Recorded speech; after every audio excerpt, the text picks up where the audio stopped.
Alrighty guys, it is time to get active. I want to talk about location scouting today, and I want to share with you 3 different methods that I use to location scout if I'm traveling to a new location or just want to find new locations in my current city but don't want to leave the house.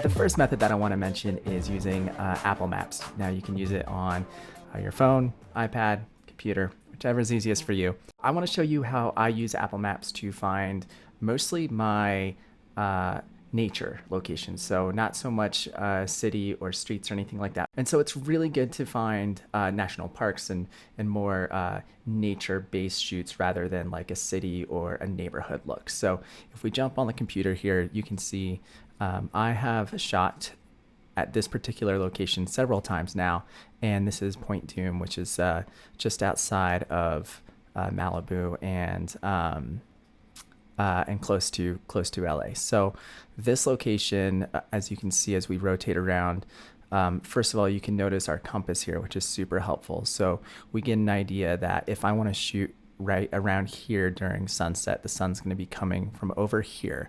And so this is particularly helpful. And I love using this for parks because I get to see kind of what the parking situation is like. I'm assuming this is a bathroom here.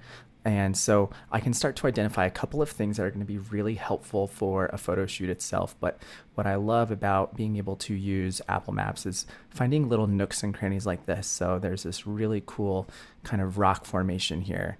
And so if we zoom in, I can actually get a pretty good idea that there's going to be a lot of texture and being able to, somewhat hike around this area here. So the other thing that I love is that I can start to look at shadows that are in the aerial photograph that was taken. And so now I can start to piece together, if I want to shoot here in the morning, then the sun will be over here, and I can use this as my control for light essentially. And so I really like being able to use Apple Maps for more of these nature-based locations. And as you can see with the images on the screen, the location it definitely delivers and does a great job. And to show you one more example with using Apple Maps, so I am in Denver, Colorado right now. So I'm going to go ahead and switch to the 3D function. And for this particular shoot, I knew that I was really wanting something that was going to have some desert vibes of sorts. But I didn't really want to travel too far into the mountains to make this happen. So being able to really get to rotate around and get a feel for what I might be able to use. And it turns out that there is this awesome park that is right here. And so as I dive in a little bit closer, I can see that there's easily accessible parking here. It looks like there's bathrooms right here. And then there's these cool little trails that I believe have a creek running through them as well. And if I wanted to, being able to take the shoot more up in this direction here, kind of shooting into the background, again, we're noticing that this is west facing. So as the sun is going to set over these hills, it's going to create the opportunity for a really nice flare and a really nice look. And as you can see, the colors are pretty muted as well. So again, kind of going with a little bit more of that desert look. I didn't want a lot of the pine trees and that kind of stereotypical mountain look. So this location ended up serving really well for several shoots. It's actually one of my favorite locations to shoot. And I was able to find this on Apple Maps, but what I want to show you and take it one step further is to utilize Instagram to be able to find more updated photos that are from that location. So I can actually see what the trees are looking like at this time in the season and maybe see what other photographers have shot as well. All right, so once we found our location on Apple Maps, what I like to do is I like to search for the location on Instagram. And so what we can do is we can start finding some recent photos that have been taken here. This is a great example of, again, kind of that little bit of the rolling hills. It might be a little bit more greener than I was initially expecting, but still plenty of opportunity here, plenty of options. I can even see what it looks like in the wintertime as well, and being able to find different looks that if I want to toss into either a mood board for a particular shoot, or just to be able to have a bit more of a recent reference on the location that I'm going to be ending up at. Now that I've shown you how I use Apple Maps for a lot of my national parks and kind of more nature-based looks, and combining that with Instagram to really have a good idea of the most recent images that have happened there, what I want to show you is the third tool, which is probably fairly common for a lot of people, but it's using Street View on Google Maps. And I'll show you what I mean here. So with this particular shoot, I love the neighborhoods around the Venice canals. I think just the whole area in general is stunning. Unfortunately, when it comes to the three-dimensional look, this is where Apple Maps can really fall short. And so if we start to look at, if you start to get a little bit closer in, yeah, you can see a little bit of detail, but this isn't really going to give us enough information to really find a location that we're looking for. So what I find best is to switch over to Google Maps and use the Street View to get a better look and kind of a better idea of what's going on in a particular location. All right, so now that we're in Google Maps, let's go ahead and drop into our Street View on that same street that we were just looking at on Apple Maps.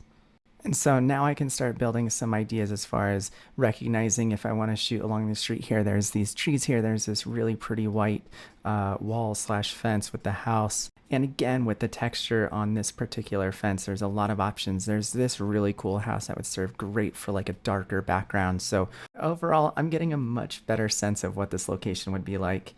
We can even continue. There's this gorgeous wall of what I'm assuming are succulents. I'm not a plant person by any means, but again, having all of this rich color, this rich tone, being able to see that immediately is just incredibly helpful. I was able to combine two different methods for finding this particular location, which I will show the behind the scene video from that photo shoot. But there were these kind of half chairs that I noticed when I was exploring the location, but it's very easy to see here. And this ended up serving as a really cool backdrop for this kind of Venice bohemian style shoot.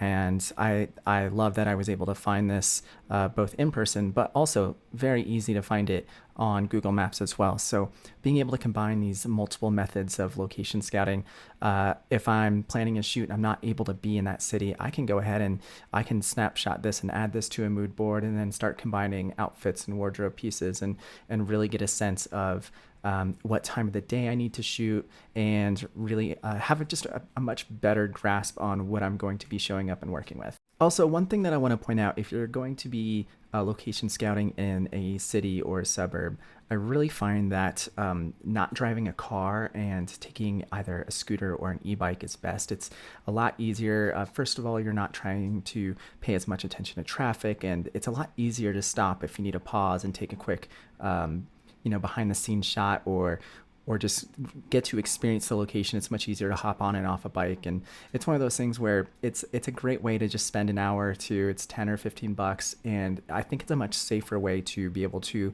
location scout. So on your next location scouting process, maybe take a lime or a bird or something and just take a little afternoon off and get to enjoy it as well, rather than being super stressed having to dealing with driving and traffic and all of that as well. All right. I think that wraps up the location scouting tips. Those are my 3 methods that I use on a regular basis to find new locations in new cities and new experiences that I'm looking for photo shoots. Let me know which one you like the best. Let me know if you have any scouting tips that you use, and I will see you guys in the next video.